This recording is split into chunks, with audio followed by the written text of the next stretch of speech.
양하! 안녕하세요. 문과냥입니다. 연말정산이 한참 진행 중인데요. 연말정산이 처음이라서 어떻게 해야 하는지 모르겠어요 하시는 분들이 계실 거예요. 그래서 실제로 연말정산을 어떻게 하면 되는지, 그리고 어떻게 준비하면 되는지 영상으로 가지고 왔습니다.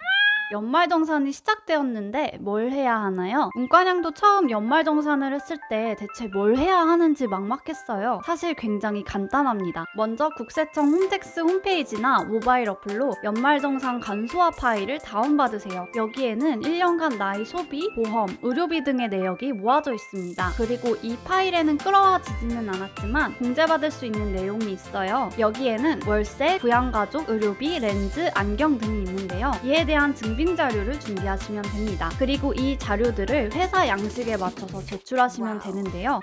저는 13월에 월급을 받나요? 아니면 뱉어내나요? 모의계산기를 돌리셨거나 연말정산을 진행하면 맨 마지막에 환급액이라는 항목이 있어요. 결정세액과 기납부세액의 소득세 항목을 비교한 것인데요. 결정세액은 여러분이 실제로 내야 하는 세금입니다. 그리고 기납부세액은 여러분이 작년에 납부한 세액인데요. 따라서 결정세액이 이미 낸 소득세보다 커서 환급액이 플러스가 나왔다면 세금을 더 내야 하고, 그 반대의 경우라면 돌려받으실 수 있습니다.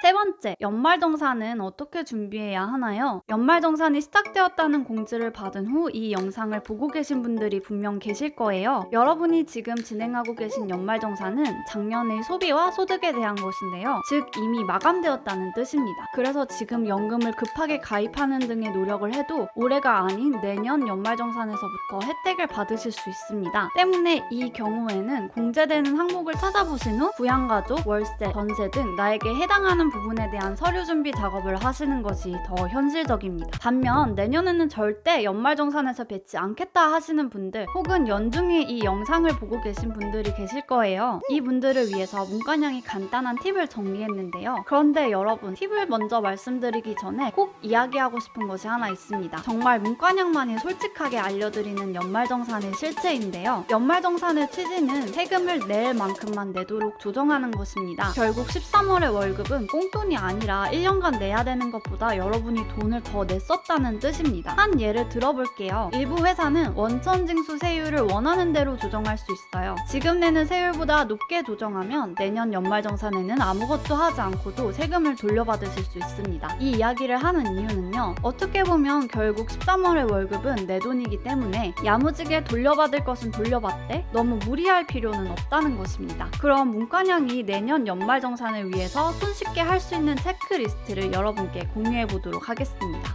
첫 번째는 현금 영수증 챙기기입니다. 신용카드, 체크카드, 현금 영수증, 제로페이 등을 통한 소비 내역은 소득을 공제하는 효과를 가지고 있습니다. 가끔 점원분이 현금 영수증 하실 거냐고 물어보실 때 귀찮아서 안 하는 경우가 많아요. 사실 문과냥도 첫 해에는 그랬는데요. 이 소비 내역은 더 많이 쓸수록 공제가 많이 됩니다. 그리고 현금 영수증은 신용카드보다 2배 높은 비율로 공제가 되는데요. 그리고 오프라인에서의 현금 사용뿐 아니라 인터넷 쇼핑 계좌이체, 기프티콘 사용 시 현금 영수증을 발급받을 수 있으니 절대 놓치시면 안 됩니다. 그런데 많이 쓰면 소득 공제가 많이 되니까 돌려받기 위해서 돈을 더 많이 써야 하나요? 하고 질문하실 수도 있어요. 정답은 절대 아닙니다. 그 이유를 말씀드릴게요. 사용한 금액과 공제 효과는 비례하지만 사용 금액만큼 공제를 해주지는 않습니다. 또한 공제에 대한 한도도 있고요. 즉, 쓴 것보다는 적게 돌려받는 형태이기 때문에 13월의 월급을 돌려받기 위해서 절대로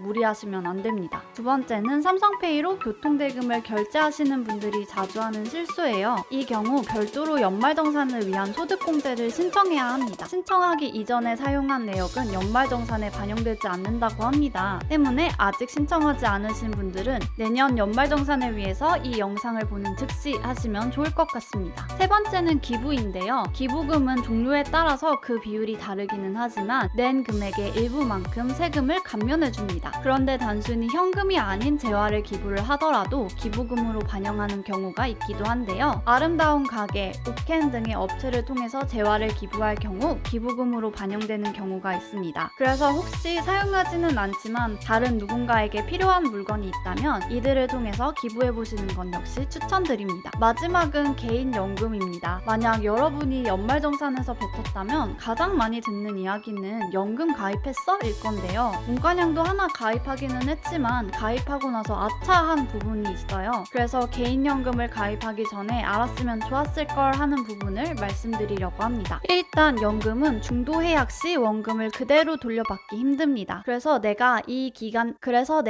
긴 기간 동안 연금을 납입할 끈기가 있는지 모르겠다 하시면 다시 한번 생각해 보셔야 합니다. 이자율도 생각보다 높지 않고요. 그런데 문과냥한테 가장 크리티컬했었던 부분은 개인연금의 기회비용입니다. 20대인 문과냥에게 이 돈이 50세, 65세까지 묶여있다는 것은 그 세월 동안 대출 이자를 절감하거나 투자 수익을 올릴 기회를 놓친다는 의미인데요. 그리고 연금은 지금 공제 혜택이 있기는 하지만 받을 때 세금을 많이 떼가는 경우도 있어요. 그러면 문과냥은 왜 가입했는지 궁금하신 분들이 계실 거예요. 사람 일은 모르는 거잖아요. 갑자기 직장을 잃을 수도 있고 홀린 듯 사업을 했다가 쫄딱 망할 수도 있잖아요. 혹시 모를 노후를 대비하고 싶은 마음 80%에 연말정산을 뱉지 않고 싶은 마음 20%인 상태로 유지를 하고 있습니다. 그렇지만 강추까지는 아니고요. 주변에서 개인연금을 가입하라고 할 때 꼭 문과냥이 한 이야기들을 고려해 주셨으면 좋겠습니다. 정리하자면 지금 진행되고 있는 연말정산을 위해서 공제서류를 영혼까지 끌어모아서 챙기시고요. 내년 연말정산을 위해서는 현금영수증, 삼성페이 교통카드, 소득공제 신청과 기부를, 그리고 개인연금은 꼭 꼼꼼히 따져보신 후 가입하시는 것을 추천드립니다. 그럼 저는 다음에도 도움이 되는 영상으로 찾아뵐 테니 구독과 좋아요